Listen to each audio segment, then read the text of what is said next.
let's go play off-road. Hi, I'm Jesse.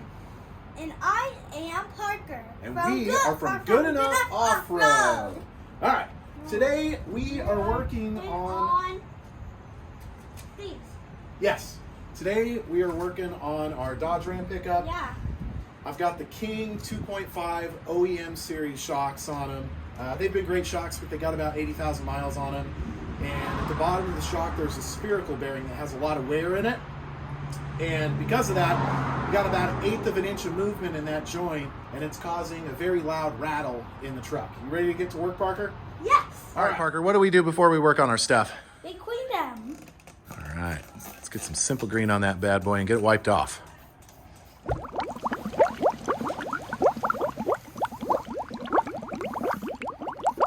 Now that we got our shock cleaned up, I can kind of show you what the issue is. So standard shock is going to have a urethane bushing right here, Parker. But this one, because they want the truck to be able to articulate more, they put in what's called a spherical joint, which essentially turns the bottom of this into a Heim joint. But because it's got a Teflon race, after 80,000 miles in our Ram, super loose, super loud, all the way through the cab. I think we need to swap that out, right? This is King part number B1058, and it is a spherical bearing, like I said, that essentially turns the bottom of your shock into a Heim joint. First thing we got to do, Parker, we got to get the old one out. Yes. How? Look at that thing. Look at that. The thing we're going to do, in order to get this out of there, there is a snap ring. Yeah. Parker's going to try for a minute, and then I'll give it a shot and show him how to Which way do do it. I go? Let me show you. The first thing we're going to do, we're going to get this snap ring out of here.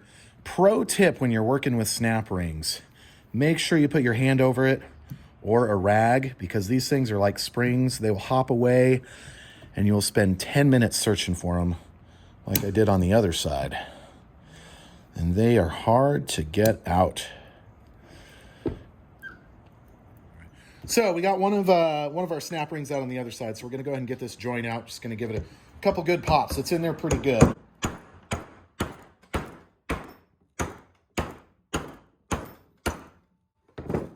And there you have it. Look at all that. Oh, wow. That Yeah, was that's kind of loud. Way too loose. All right, so now we got to get our misalignment spacers out of here because we are replacing the bearing, but we still need these guys. So just tap gently. You don't want to scar the inside of them too much.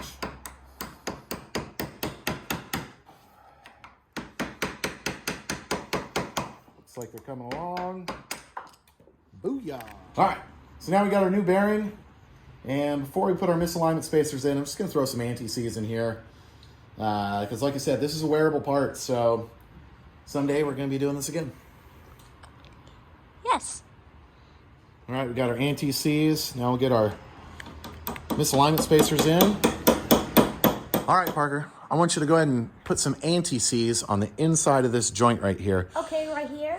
Yeah, just on the inside of that, because this is a wearable item, so we're gonna be doing this again at some point. So just a little anti-seize goes a long way. I think that's probably good. You're good, bud. Now, in retrospect, I really only needed to take out one of these snap rings, but I took them both out, so now we'll see if we can get them back in. We're gonna try to get the snap ring in here. I do not have very good luck with these. Just don't take your hand off it, like I said, because it will spring. It'll spring up on you. All right, there we go. There's one snap ring in, which means now we can work on getting our joint in there.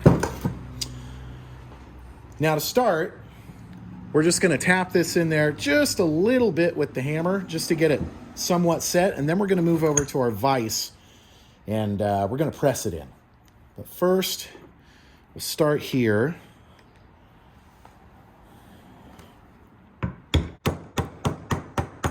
There we go. So that'll get it started, and now we'll move over to our vice grip.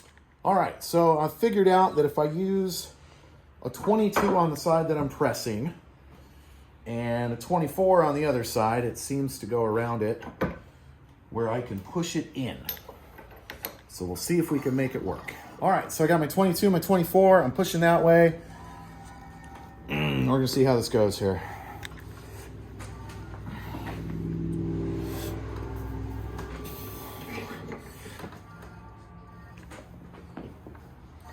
This is more resistance than I wanted. I'm gonna make sure I got everything right here.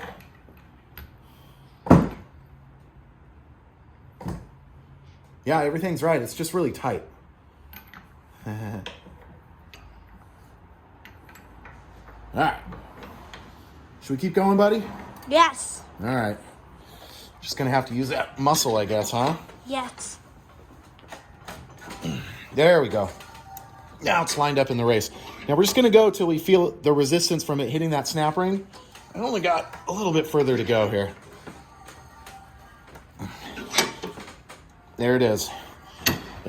And you'll feel it when it happens. Yeah, put that last snap ring in.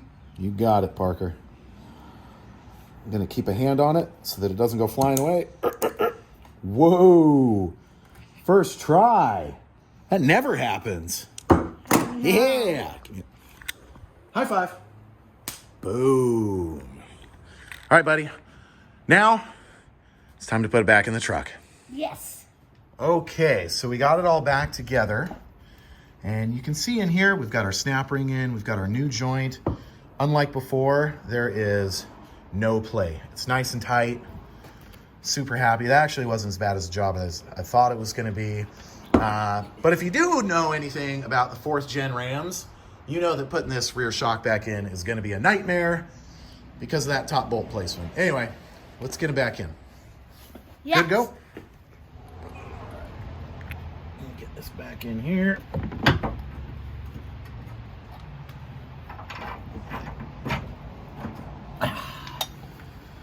Now the tough part with these Rams.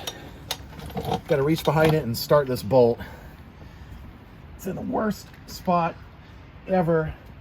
And these engineers deserve a beat down for this.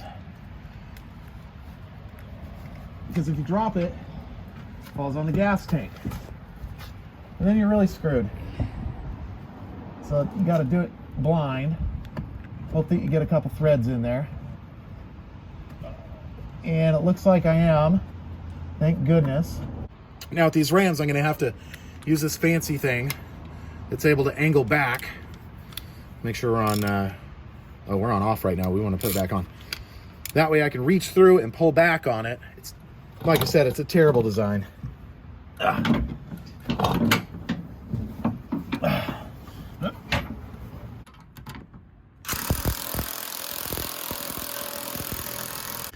With the bottom shock, you're going to want the misalignment spacer aligned in a way that pushes the shock away from the body. I think they do it just to give it a little bit more frame clearance, but we should be good here. Now we got to push it up. Whoa, whoa, whoa, whoa, whoa, whoa, whoa.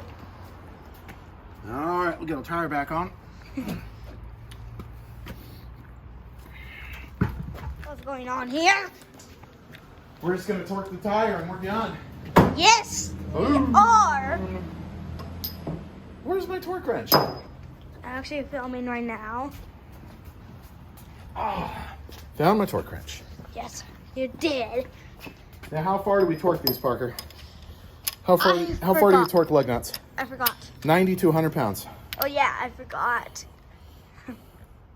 Boom. Okay. Gold.